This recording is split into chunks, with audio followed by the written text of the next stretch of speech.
twongeye kubasuhuza mwebwe mwese mukurikira kandi mukunda Metanoia TVR ndetse na The Ark TV. Turabasuhuje muri uno mwanya muri iki gitondo bitewe naho muri. Hari igihe wasanga wenda mwebwe aho muri ari nijoro cyangwa se ari ku mugoroba cyangwa ari ku masaha akuze, ariko twebwe aho turi mu gitondo, masaha y'igitondo rwose cyiza cy'umugisha, amafu ni menshi. Rero turongeye turabasuhuje kandi turanabakunda.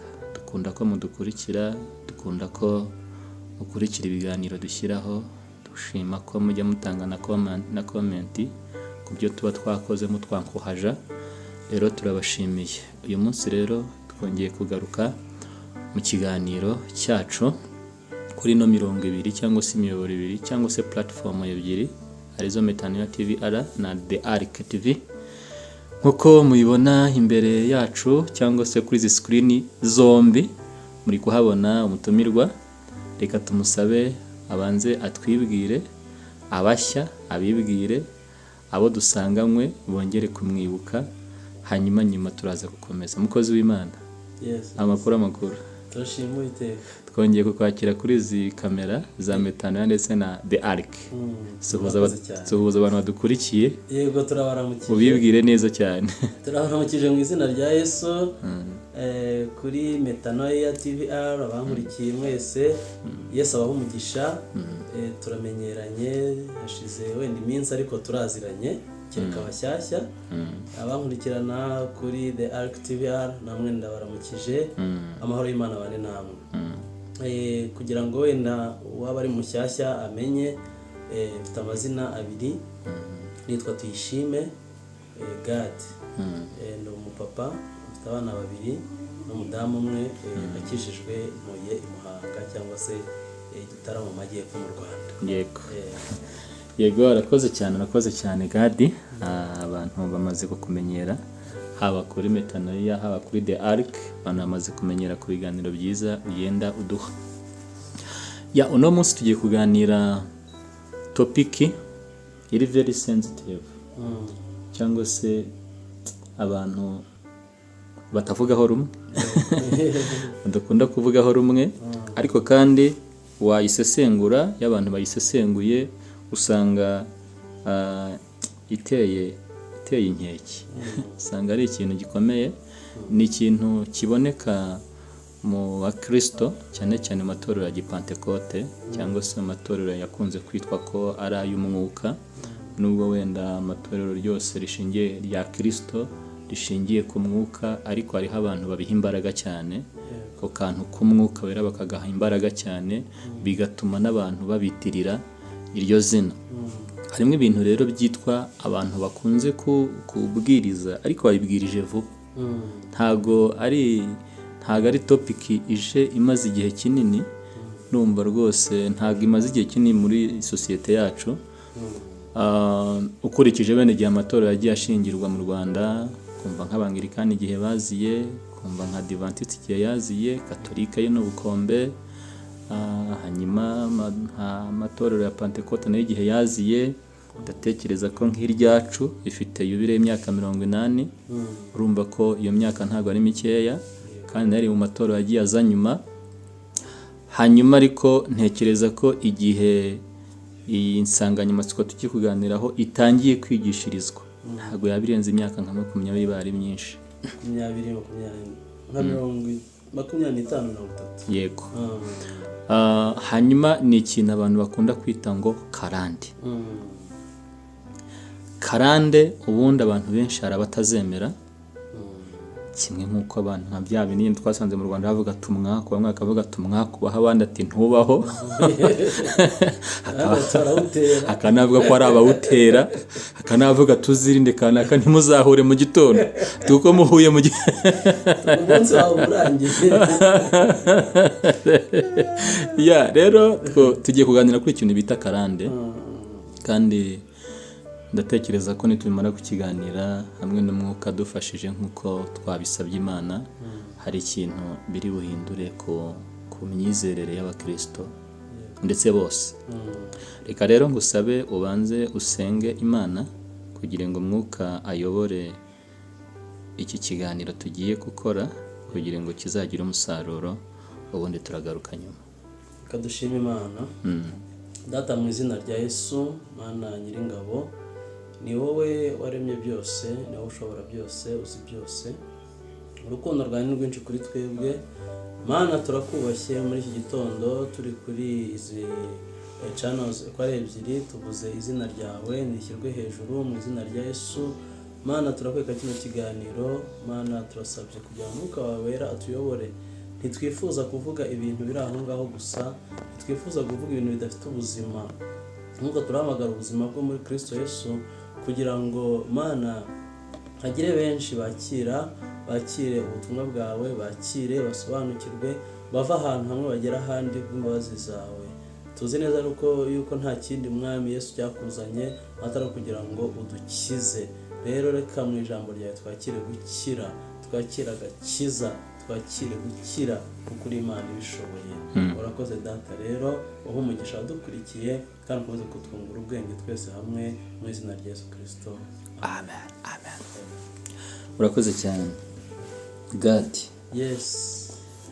Umukozi w'Imana, Muhanga. Muhanga. Paruwasi ya Gitarama Zone Temple. Paruwasi Muhanga. Ni ryari watangiye kumva iri jambo ryitwa karande? Ijambo karande naryumvise bwa mbere mu matwi yanjye muri 2009 ngikizwa. 2009 mu mezi ya nyuma kwa 12 ndetse na 2010 itangira. Nibwo watangiye kumva ikintu bita karande cyane, ari ikintu gishyashya amatwi yanjye ntumva n'ibyo ari byo. Hanyuma icyo gihe ukiryumva bwa mbere wabyakiriye ute? Utarajya ni deep ngo wumve icyo ari cyo, ukinjira ugikizwa umva arakubwira ati karande. Nihe impression Yesu ugira? Inzaduka. Mbisha ari ibintu by'inzaduka. Ibintu ni ibiki? Imyigishirize ni bwoko ki? Yego. Hanyuma urumva wakijijwe icyo gihe uhita kubitana n'iryo jambo karande rifite imbaraga kandi wumva ari narishya ari n'inzaduka. Hanyuma aho urimenyeye, hanyuma twagira ngo ubanze utuganire ubundi koko karande ni iki, ibaho?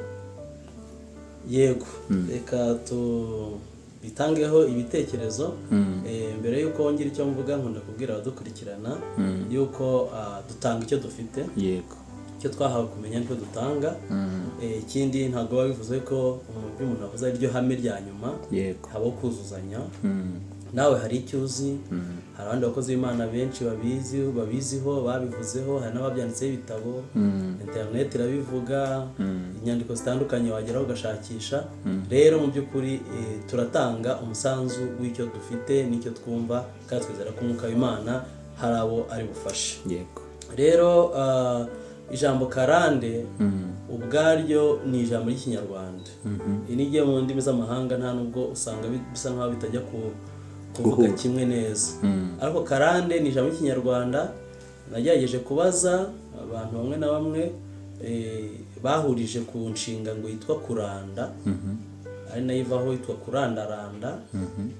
Bivuga iyo urebye nk'ibihingwa birandaranda birasobekerana kandi bikagenda biba birebire. Iyo bifite ikintu bizamuye, ibyo bihingwa biba binasobekeranye.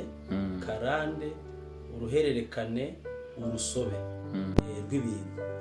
Aha rero iyo tuvuga karande mu buryo bwa Gikristo, mu buryo bw'umwuka w'imyizerere ya Gikristo, tuba tuvuga uruhererekane rw'ibikorwa, rw'imico, rw'imimerere y'abantu biva mu majenerasiyo cyangwa se mu bisekuruza bimwe bijya mu bindi. Ni nk'uruhererekane rw'ibintu biba mu muryango runaka. Aho no bahera ngo biriya bintu ni karande. Rero ku bwanjye, ku myumvire yanjye, nguko karande nayisobanura. Bishobora kuba ari byiza, bishobora kuba na bibi.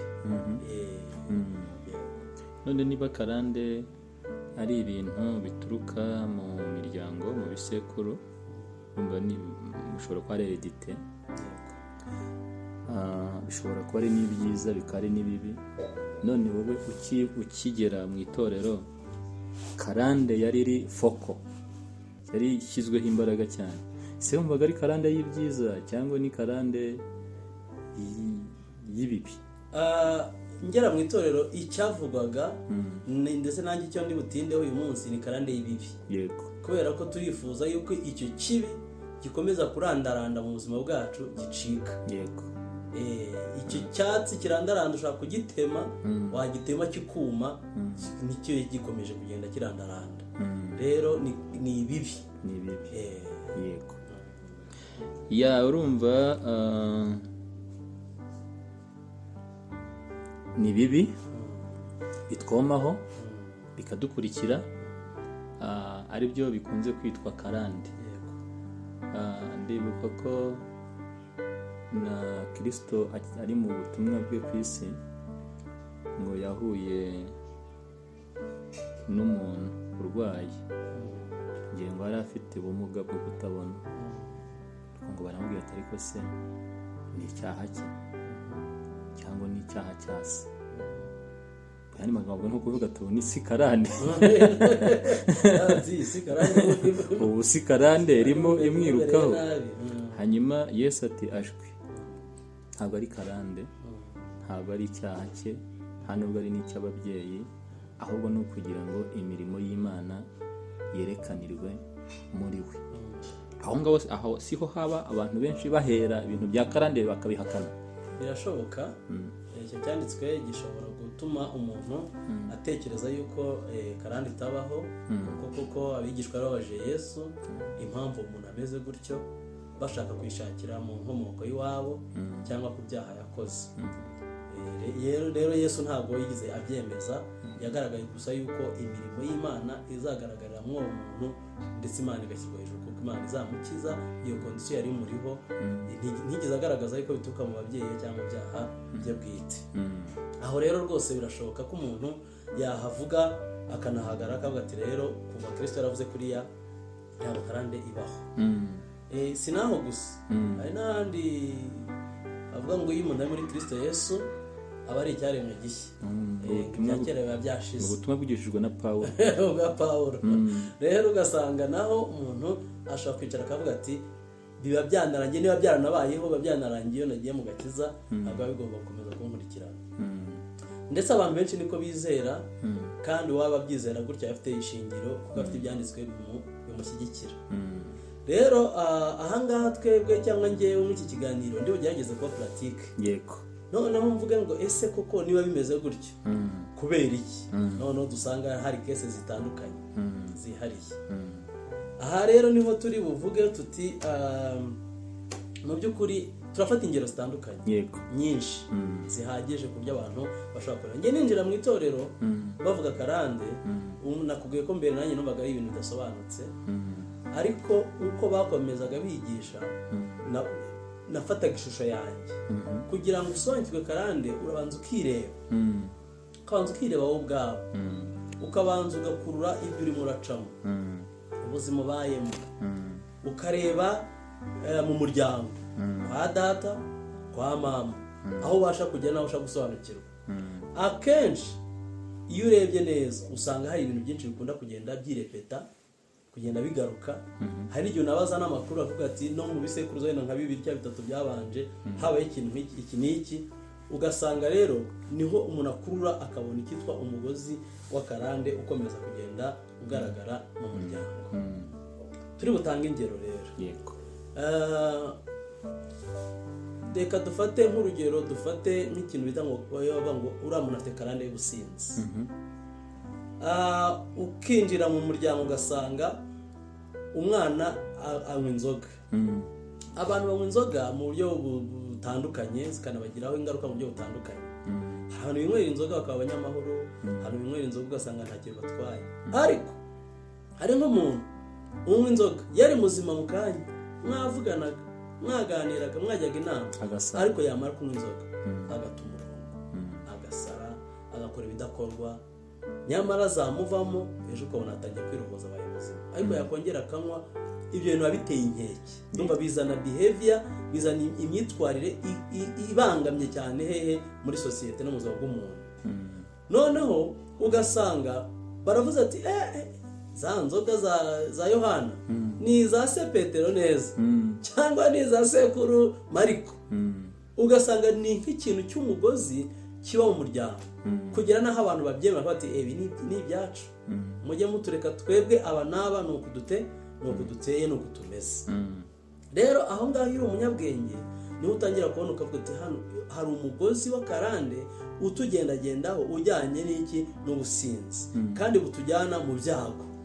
Wenda twebwe twasinze tugira umwuka wo kwiyahura, ugasanga runaka isogokuru yahuye yanyweye n'umwana wawe yahuye yanyweye. Ibyo bintu utangiye kubona bigenda bikurikirana mu bisekuru byasimbuka kimwe byahita biba direct. Aho ngaho hari attention, ugomba kuvuga uti hari umugozi w'akarande uba ukwiriye gucika. Ni ingero nyinshi rero nk'icyo kintu cyitwa inzoga nk'iwacu mu muryango aho mvuka, yabe kwa papa we no kwa mama, ni ikintu gifite notice ya danger gicanye maremare.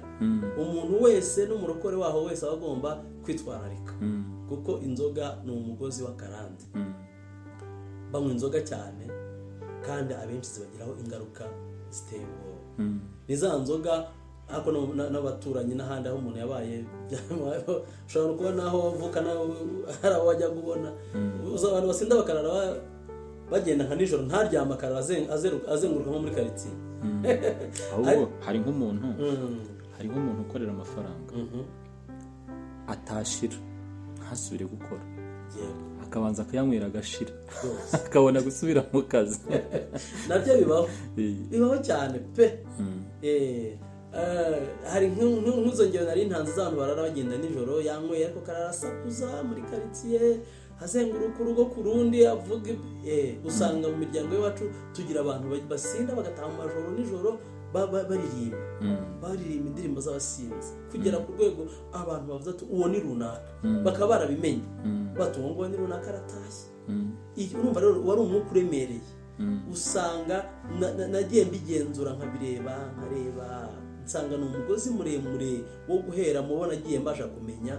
Nsanga ikintu cyitwa inzoga ni ikintu gifite danger ku buryo iwacu niyo hataza ubutumwa bubuza abantu kunywa inzoga bisanzwe, hari n'abantu bagiye bazireka bahunga icyo kintu. Akavuga ati ibintu nabonye zikoresha bene wacu, ibintu nabonye zikoresha data, ibintu nabonye zikoresha runaka, ngenda ziretse. Umuntu akanazireka atari ubutumwa bwiza bwo kwihana bwa Yesu Kristo, akazireka kugira ngo ariko yahunga icyo kintu. Usanga rero ni umugozi muremure ukomeye. Impamvu mbyise umugozi buri muntu agomba kwimenya. Akakana abantu bakumva ugomba kwimenya, ukirondora, ukigenzura. Uzasanga mugenzi wawe muturanye ashobora kuba we yanywa agataha amahoro akagenda akora n'imishinga, sibyo? Ariko wowe wamwishinga we wanywa wowe ugasaba, kandi ugasanga ibyo bintu ntabwo biri kuri wowe wenyine, usanga biri no mu muryango w'iwanyu. Icyo gihe rero ugomba kujya gute, ugomba kwiyitaho ukimenya, utitaye kuvuga ngo abandi ko banywa. Oya, njyewe iwanjye iwacu hariyo karande imeze gutya. Icyo ni ikintu abantu bagomba kwitaho cya mbere. Karande reka dufate nk'ubusambanyi. Ugasanga urugero mu muryango uragenzuye ukoze etide, abantu bose bazabasha gusobanukirwa ibintu. Najyo yicare akora etide mu muryango wabo. Ese ba sogokuru babayeho gute? Niba ufite umuntu wabaza, ese ba data babayeho gute? Ese ba masenge babayeho gute? Ese ba marume bari bameze gute? Ugasanga wenda mu muryango w'iwanyu nk'abakobwa baterwa n'uwo mwuka wo kujya gute, wo kubyara wenda batarashatse, inda zitateganyijwe, wenda babyara amahara kubiri cyangwa amahara gutatu cyangwa amahara kune bibaho. Ushatse kuvuga iki? Umwana wa mbere amubyariye wenda mu rugo, ise atandukanye na se w'umwana wa kabiri, atandukanye na se w'umwana wa gatatu, kandi muzi izo ni ingaruka bigenda bigira no mu muryango mugari w'abantu. Bene abantu ubwabo bagira ibikomere, bene abantu ubwabo hari igihe nabo ubwabo batanakundana kuko nubwo bava rimwe kuri nyina ariko bafite base bagize gute batandukanye, amakimbirane, kujya gushaka iminani aho bakomoka kwa base abo batarabamenye n'ibindi bitandukanye. Ingaruka zizafata umwanya wazo bihari, ariko icyo kintu ukakigenzura ugasanga cyabayeho mu miryango y'iwanyu, ukagira ngo wenda, ariko wajya kure ugasanga nawe kikubayeho, cyangwa se n'umwana ubyaye, cyangwa se na mubyara wawe, ugasanga ni umuzi usa nkaho uremereye. Igihe cyose abantu bakaba bati ni abakobwa bo kwa runaka niko bagize gute, niko babaye. Icyo kintu rero iyo ugize ubwenge urakigenzura ukakibona, ukavuga ngo attention, ahandi bashobora gusambana, bashobora gukora ibindi byaha bitandukanye, ariko iwacu ni umwihariko. Ubusambanyi bwaho bugira ingaruka zitandukanye ndetse ziremereye, ukabibona ukabireba. Kigera umuntu niwe wimenya akamenya ikibazo afite. Bibiliya iravuga ngo buri mutima wose wimenyaho uwawo mubabaro. Ukimenya ukigenzura. Papa wawe yabayeho gute? Hari igihe karande idatinya no guhita yigaragaza no muri generation, donc apana mu gisekuru, mu rubyaro ruserukurikira. Hari nk'imiryango nzi biragoye wenda ko wapfa kubona wenda umuhungu ushaka adafite umwana hanze. Ntibibaho, ntibikunze kubaho. Ugasanga igihe cyose mbere yuko ashaka umugore aba yarabyaye umwana hanze, aba yarabyaye abana babiri hanze. Ugasanga ikintu kiri repeta. Na wa wundi byabayeho wa mwana wavutse hanze nawe yashaka, nawe mbere yuko ashaka akafite undi mwana we yabyaye hanze. Ugasanga kandi b'abana ugasanga kenshi condition zabo ntizikunze kuba nziza. Musiko mu muco w'Abanyarwanda ntabwo ibyo kenshi abagore bakunda ku sport. Niba waramushatse ufite umwana hanze umwe cyangwa babiri, cyane cyane ko kera n'ibintu by'ubumenyi bw'imibanire bwari butaratera imbere cyane, akenshi bakindi bana bivugaga. Ukazajya kubona ko umwana ahingutse, wenda bamuzanye bakamuzana ari mukuru, umwana n'uwanyu, umwana n'uwanyu. Ari wowe mugabo wenda ugashwara, umugore wawe akamwanga, nawe wenda rimwe na rimwe kugira ngo widefande umwana ukamutura inabi, cyangwa ukamushogoshera ukamujyana kwa nyirakuru bakamurera nabi. Bigira ingaruka nyinshi ziteye ubwoba. Ariko ugasanga na wa mwana nubwo yabayeho ubwo buzima, ariko still nawe bikamubaho rimwe na rimwe, kandi bikaba mu buryo buri unconditional. Ni nkaho atabihisemo, bisa nkaho hari ikintu kibahata, bisa nkaho hari imbaraga ibatwaje igitugu ku buryo ituma izo condition habaho uburyo bushoboka byose bikabaho.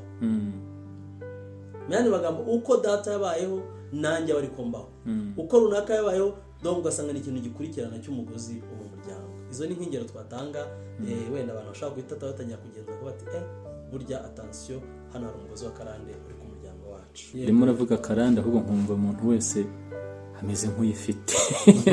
Kuri kuvuga ngenda nkore tide nanjye y'amaso kuko hari igihe ujya kubona umuntu ukabona koko uyu muntu yatwaye inda, ugasanga muri umuntu we yatwaye inda, ugasanga nyina wabo arayitwaye, ugasanga abana babyena barayitwaye, kandi nubwo abantu benshi batabyemera cyangwa se tutabyemera, ukabona byo bifite reality. Ariko noneho nangira ngo tubihuze n'ikindi kintu nanone gikunda kuvugwa, cyangwa se uduheho umucyo niba hari n'itandukaniro cyangwa binahura utubwire.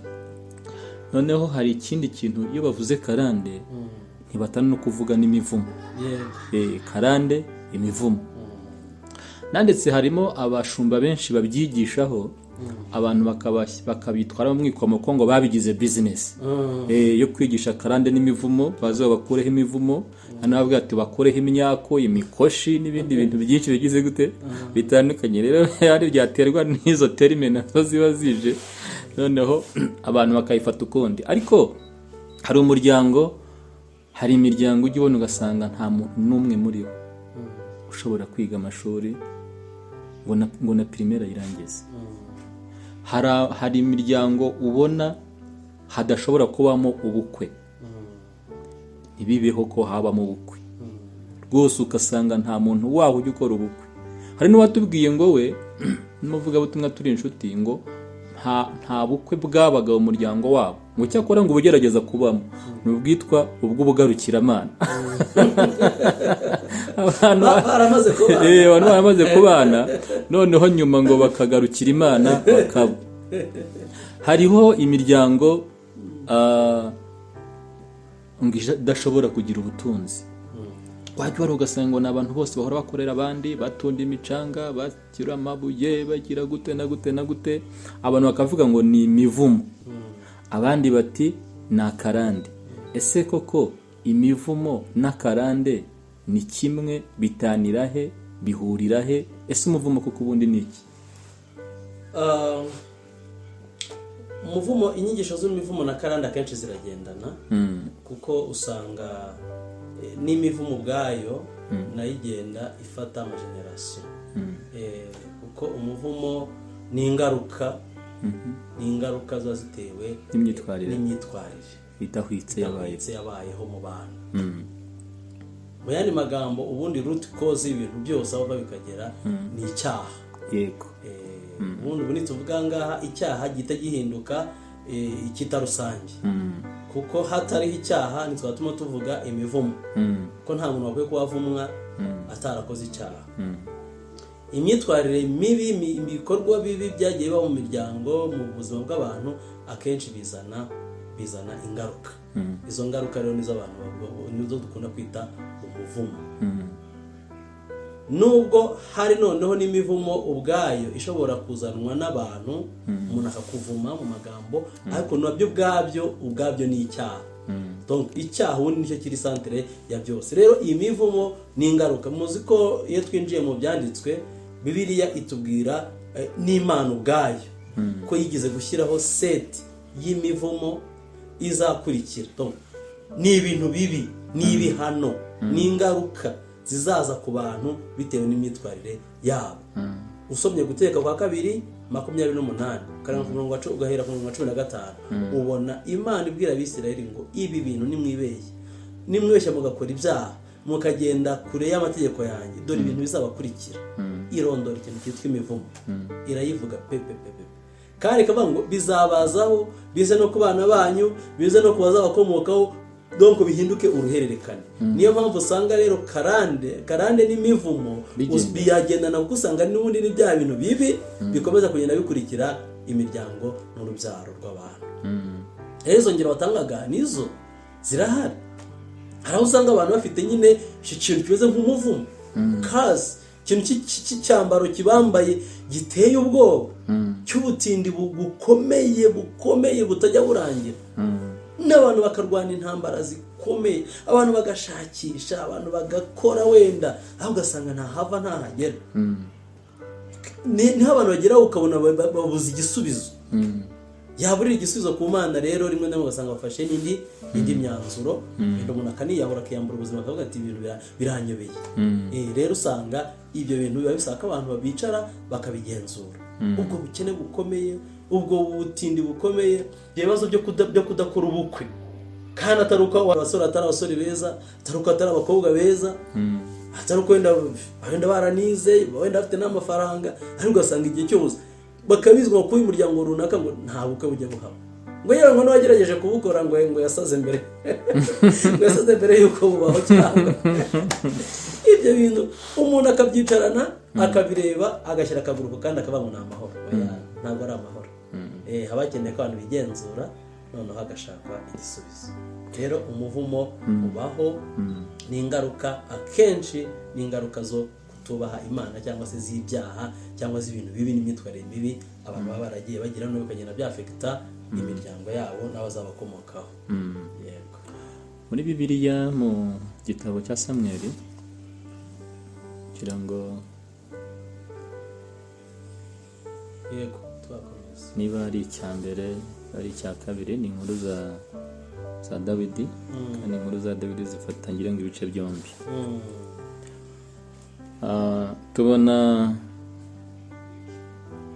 Tubona Dawidi akora icyaha cyo kuryamana n'umugore witwa Betisheba, wari ufite umugabo witwa Uriya, bakunda no kumwita muka Uriya, Bibiliya irabimwita. Tubona baryamana, ndetse yarangiza nk'umuntu wari ufite icyubahiro cy'ubwami akumva iyo nkuru ntabwo izumvikana neza, agerageza uburyo yatumira Uriya, kuko ari umwe mu basirikare be bari ku rugamba, kugira ngo aze yari trick, aze mu rugo. Naza mu rugo nk'umugabo uvuye ku rugamba, duherukanye n'umugore, byanga bikunda baraza kuryamana. Hanyuma nibaryamana, kuko yaramaze kumenya ko baryamanye ariko yamuteye inda, aravuga ati byanga bikunda nibaryamana izitirirwa kariya izitirirwe ko ubundi umwana wese wavukiye iwawe aba ari uwawe cyakora nkaho ngo kuko ariko yaragiye itabaro wenda ntabwo umugore kubona uko abisobanura ko umwana wese wavukiye mu rugo iwawe uhari yitwa uwawe nubwo yaba atari uwawe. Hanyuma ntekereza ko ari umwuka w'Imana bugiye muri Uriya yanga kujyayo, baranamunywesha ngo baramusindisha ngo barebe ko yasinda agasindagiwe ngo aranga.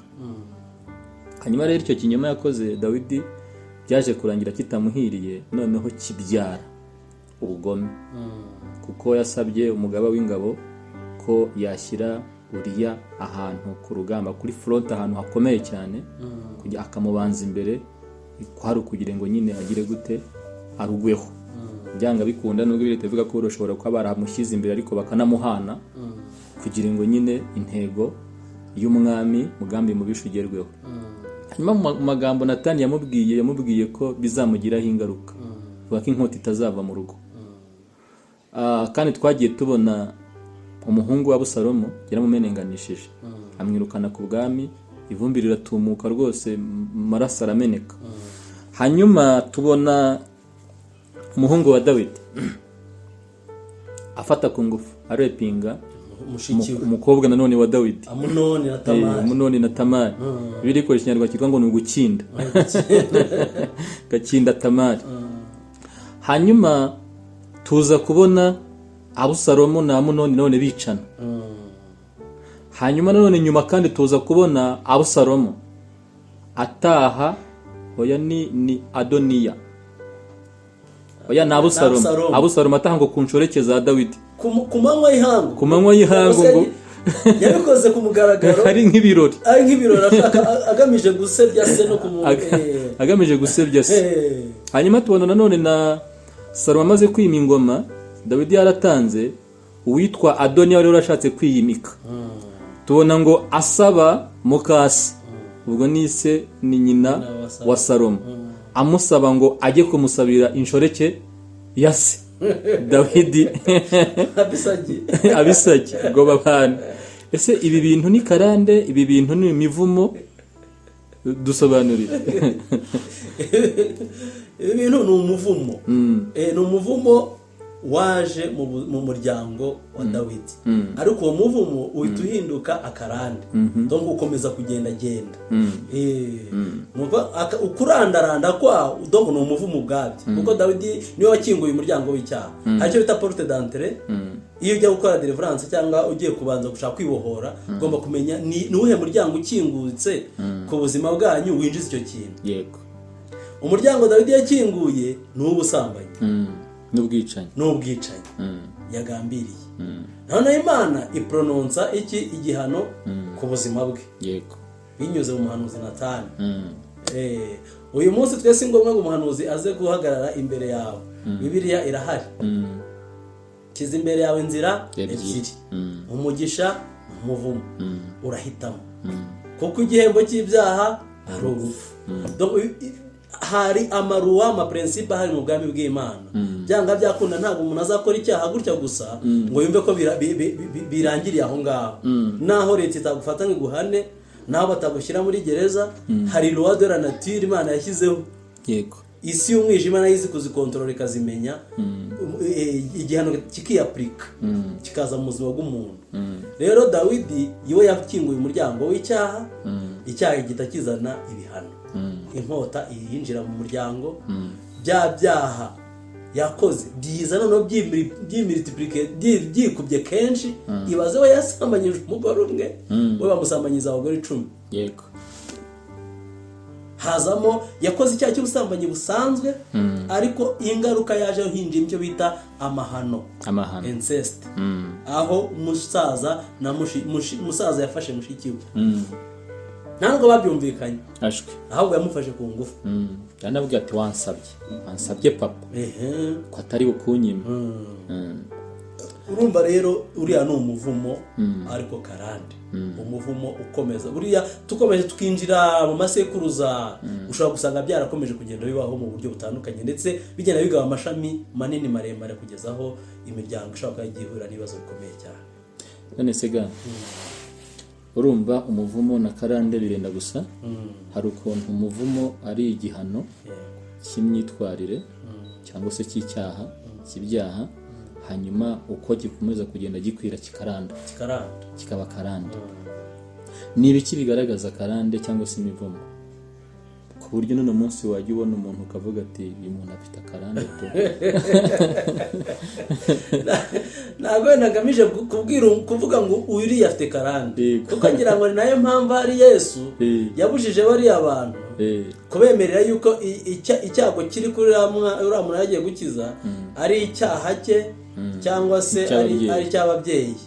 Ariko wowe ubwawe ibyiza akugira ngo ngende ndondora mvuga ngo dore runaka afite karande, ngo dore runaka afite karande, ahubwo njyewe ubwanjye nakwiye kubyimenyaho.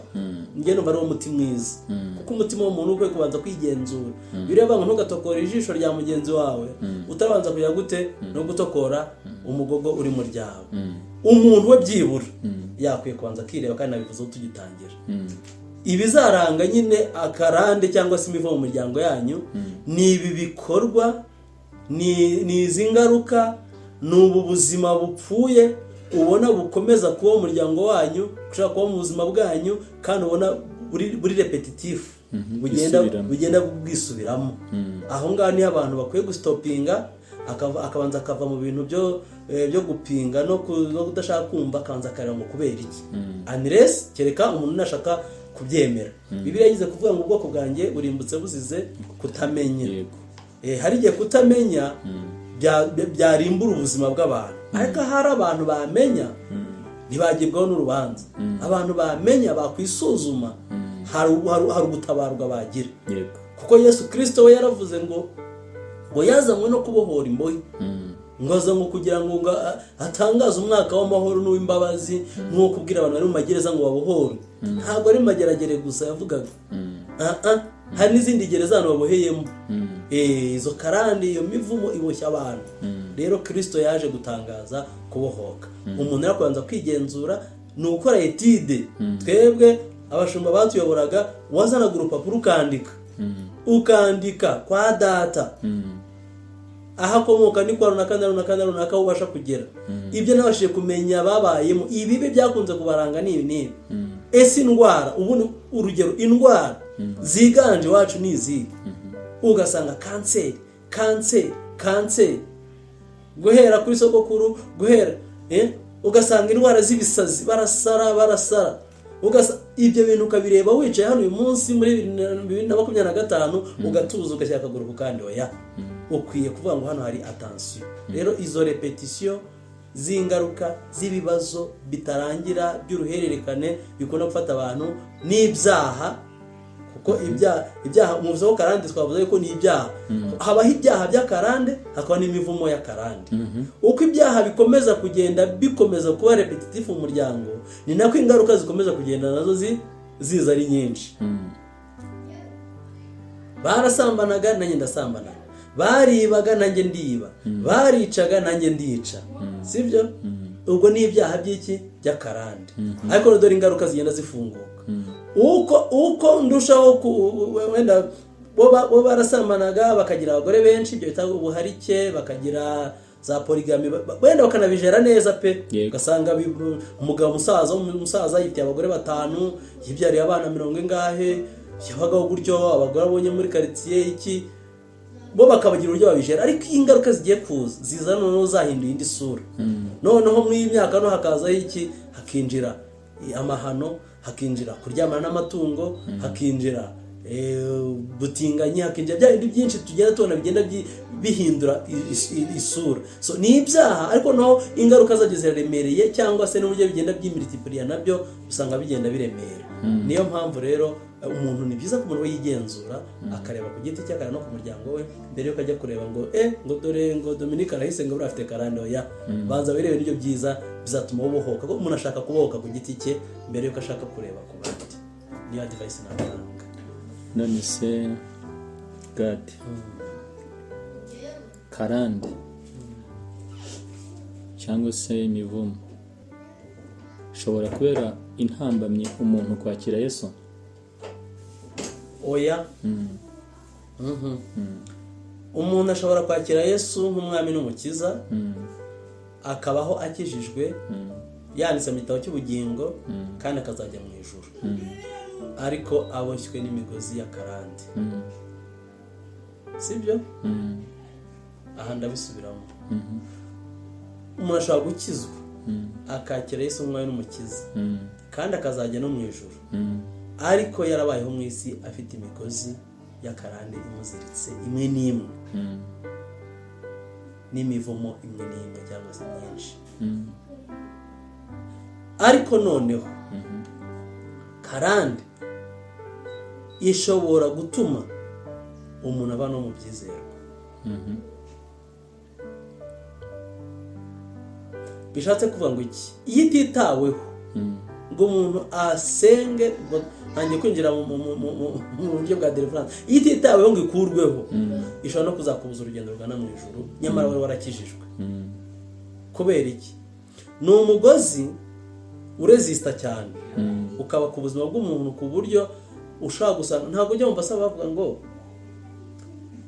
hari imvugo bajyaga bavuga ngo guhazwa ndahazwa ariko no guterekera aterekera. Mu yandi magambo, hari igicaniro cyo guterekera kiri mu muryango aho yavukiye, nibyo yabayemo, nibyo yakuriyemo, nibwo buzima bwe wabo. Haje n'indi myizerere imubwira kujya kubatizwa no kujya guhazwa kwa padiri, akabikurikira ariko mu by'ukuri akiboshye. Ugasanga ni umuntu ufite amaguru angahe? Abiri. Yari yinjiye mu bukirisitu ariko ko atabashe gusenya cya gicaniro. Rimwe na rimwe ugasanga cya gicaniro cyamize ubu Kristo. Umuntu akaba yagera igihe runaka najya n'ibyo Kristo akabivamo akabireka burundu noneho akisubirira muri gakondo. Rero karande nimbi abantu bagomba kubanza kuyimenya, akamenya ibimurwanya, akamenya ibimuhagurukira, akamenya uburyo aho yakuriye n'aho yavukiye, bikamufasha no kumenya uburyo amentena inzira ye y'agakiza.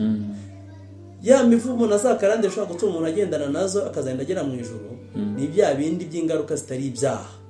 Zitari ibyaha, tuvuge nk'ubukene. Bashaka kwibera umukene hano mu isi, akibera umutindi pe, umutindi wa wundi ariko yubaha Imana. Anapfa akajya mu gituza cya Aburahamu nk'uko yari ameze wa wundi yitwaga harya ari umukiranutsi. Yiriraga ibyo munsi y'ameza, Lazaro akirira iby'imbwa zasigaje n'iki n'ubuvungukira ava ku meza y'abatunzi, ariko apfuye yigira mu ijuru. Rero birashoboka ko umuntu yakwiberaho muri icyo kintu cy'umuvumo w'ubukene, wo gusuzugurwa, wo guhera hasi, w'ibirwara. Ninde urwaye kanseri, hypertension, diabete, ibiki na sera birwaye na nyirakuru yabirwaye, bikibera mu bwo buzima, ariko yapfa akajya mu ijuru kubera ko n'ubwo burwayi bwe arasenga, n'ubwo burwayi bwe yihamagarira Imana, ariko ntiyasobanukiwe cyangwa se ntiyabashe kugirira imbaraga n'amahirwe byatuma n'uwo mugozi w'indwara uva ku buzima bwiwe. Kuko mu mirimo yazanye Kristo Yesu no kubohora indwara yagiye azibura, ari amaze imyaka 30 n'ingahe, ari amaze, murabizi ibitangaza bya Yesu Kristo. Wenda numva igisubizo cyawe nawe nkigarukije aho ngaho, sinzi nawe ngusubije neza. Iyo byose uranshubije kandi watangiye uvuga uti ibyo tuvuga nibyo twahawe kumenya. Hari n'abandi bashobora kuba bafite ibindi biruta ibingibi, tunabasaba kugira ngo bajye bagira uruhare mu bingibi tuba turimo gukora n'ibyo tuvuga. Afite inyunganizi bajye bazitanga, n'abafite ikibazo kandi badasobanukiwe nabo bajye babaza, kugira ngo abantu bongere basenge, bongere kugira ikindi bongeraho. Hanyuma hari imvugo zibaho. Ikibazo uri kibuka utararenga aho nkubwira ikindi kintu nayimbaye nk'uwibuka ku bubi bwa karande no gukorera Imana, uburyo bibangamira gukorera Imana. Yego. Abakozi b'Imana benshi bahaguruka mu mbaraga no mu mavuta, mu muriro, bagakorera Imana pe, kunda kubyita umuriro, bashyushye bameze neza. Ariko akenshi iyo batitaye kuri iyi aspect y'inkomoko na za karande n'imivumo, niba ujya kumva rimwe na rimwe ahantu utari hejuru mu kirere cy'amavuta gikomeye aguye hasi hariya. Yego. Ntabwo ngiye guca iteka yuko wenda kuko Bibiliya itubuza guca iteka yuko wenda ntabonye ubugingo cyangwa ararimbutse niba navuye naho umubiri, ibyo biza Imana. Ariko bwa buhamya bwe ya reputation yari afite mu bantu hari igihigwa igakubitwa hasi n'iki n'umugozi wa karande utaritaweho. Twatanga ingero zitandukanye z'abantu benshi abantu bazi, nawe aho udukurikiranye hari uzi wenda abatumishi benshi bazimye bahagurutse bagakorera Imana mu mbaraga, ariko umunsi umwe ukumva amanuwe n'ikintu kandi wagerageza wakurikirana bakavuga ati ya burya kabaye icwende nikagira gute ikoga ati no kwa runaka n'ubundi tubazo kuva kera ibi n'ibi. Reka rero ntavuga wenda ubuzima bwanjye cyane navuga ubwawe w'umunyarwanda tuzageka nivugira umunyamahanga. Abazasome documentaire y'umugabo w'umunyamerika muvuga ubutumwa witwa A.A. Allen. double A za A ebyiri Allen. Yabaye umuvuga butumwa ukomeye muri Amerika. Yakoze ibiterane byinshi, yakoraga ibiterane kuri za televiziyo, yahuzaga abantu ibihumbi n'ibihumbi, yari umuvuga butumwa televangelist babandi bazwi bakomeye. Yego. Yaranzwe rwose no gukorera Imana mu buzima bwe bwose. Ariko Allen avuka he? Amateka aravuga ngo ise yari umwarukorike. Ise yari umusinzi ruharwa. Arabata. Allen arirwa na nyina. Mu buzima bwari bugoye bw'ubukene. Allen mw'ubwo buzima niho yamenye Imana ndetse akurikira Imana cyane.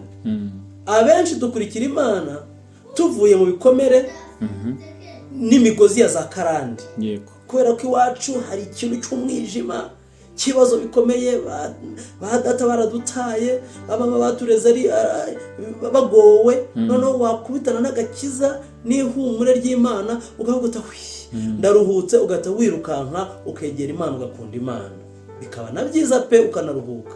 Ariko iyo utitaye kuri wa mugozi waho ukomoka hari igihe bikubana ibibazo.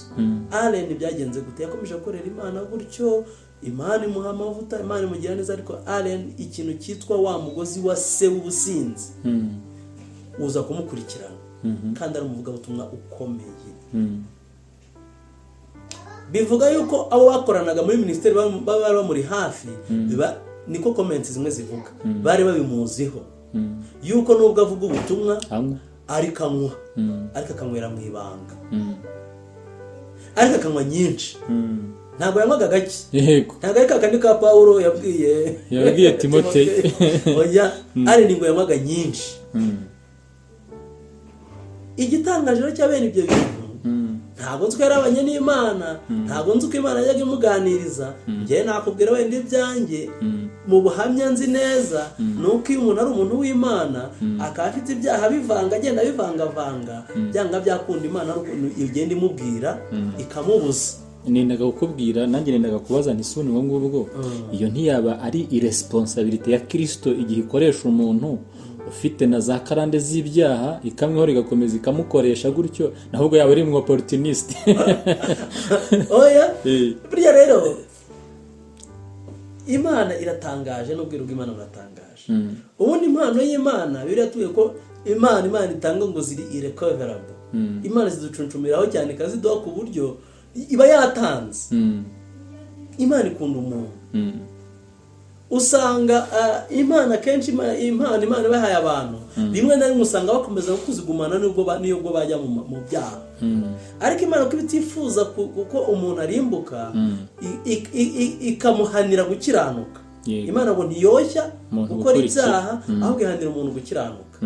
Nubwo ntazi ubuzima bwa Allen nuko yarabanye n'Imana, ariko byanga byakunda mpamya neza ko Imana ishaka ko yaragiye imuganiriza. Yego. Kamubuza ibintu n'ibi. Imana iganiriza mu nzozi, ushobora kurota mu nzozi Imana ikuganiriza, Imana agiye guha ibyanditswe, agiye Imana gutumaho abakozi bayo, agiye Imana guha conviction mu mutima ukumva uri muri icuza ikintu runaka, ikakwereka ko kibangamye mu murimo w'Imana. Yego ndavuga ubutumwa, yego ndahanura, ariko ndaboshywe. Hari abahanura ari abasinzi, hari abahanura bikinisha, hari abahanura ari abasambanyi. Twagiye tubyumva abakobwa yahanuriye ubukwe mu kanya ukumva kandi ngo niwe bamuvuganyeho yuko none hariwe kandi bamuteye inda ukibaza. So ibi byose birahari.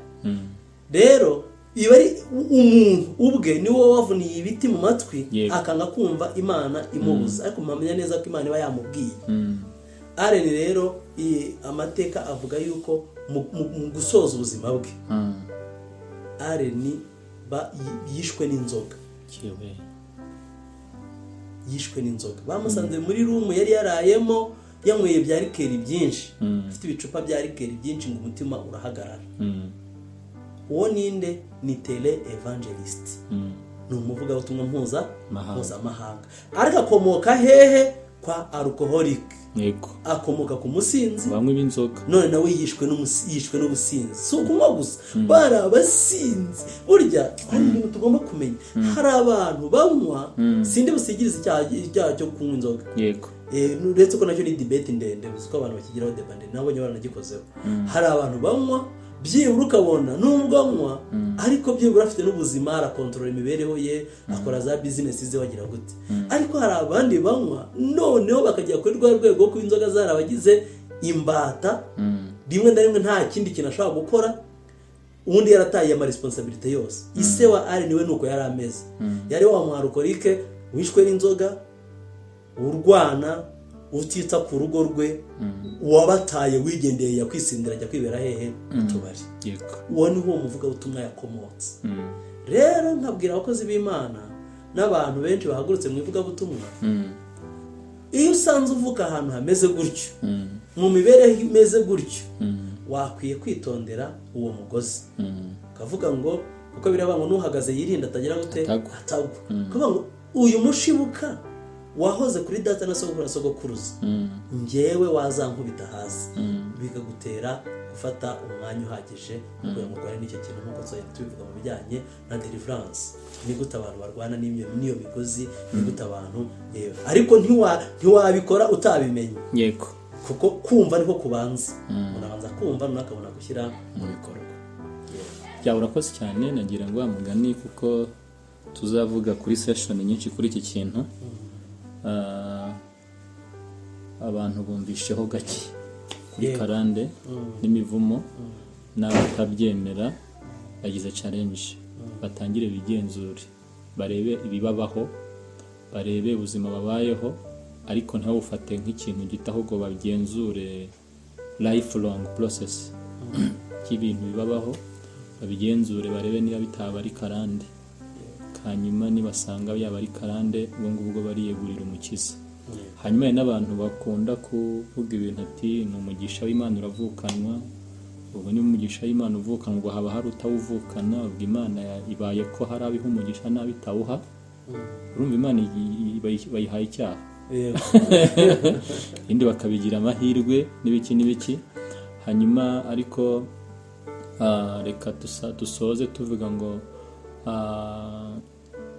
bakora iki abantu kuri iki kintu cya identification y'akarande ndetse n'imivumo utabyemera akora iki n'abigisha kuko tubona abantu benshi batabyemera. Twaje gutanga ubutumwa kugira ngo abantu bigenzure. Yego. Mu by'ukuri ntabwo ndi bugutegeke ngo tubyemera ni jijema yawe. Yego. Rumagira umutima nama abakristo bafite umwuka wera ubayobora uzabigenzura nawe ushyiremo unasenge unabibaza Imana. Ariko icyiza kiba kiriho wakumva buno ubutumwa akavuga ati data we ati nanjye mbona hari ibintu bimbaho ntasobanukiwe. Fata umwanya etide. Yego. Ubaze n'abakuru niba bahari ubaze abantu bashobora kukubwira amateka ubanza ugenzure mu bisekuruza byawe ese bimeze gute bizatuma hari na byinshi ugenda uvumbura byari kuzagutega ntubimenye. Iyi migozi y'akarande irazirika cyane ku buryo ibintu akenshi byikora mu buryo meze nka involontaire mu buryo donc utashyizemo effort nyinshi. Yego. Kubera iki haba hari umuryango ukinguye mu buzima bwanyu isi y'umwijima ikoresha mu buryo bworoshye. Rero bisaba ko ugenzura ukavuga ngo ibi bintu bimbaho ni ukubera iki. Nshuti yanjye hari ibintu biteye agahinda wenda dutinyira no kuvugira hano mu ruhame ariko biteye agahinda. Hari umukozi w'Imana yize kutubwira ikintu numva noneho ndumiwe. Aravuga ngo umuntu umwe w'umukobwa yarasengaga agasenga pe agakunda n'Imana, ariko ngo yari afite umwuka w'ubusambanyi uteye ubwoba ku rwego yashoboraga kuba yasenze iminsi 3 wenda yirije ubusa. Mu gihe ari mu masengesho akumva ameze neza arimo arasabana n'Imana, ariko yaba amaze gusoza ageze mu rugo akumva undi mwuka umuremereye umubwira, umutegeka gushaka abagabo, yego, ku buryo ngo niyo yatindaga kubona uwo yifuza yafataga uwo abonye hafi aho. Mana yanjye,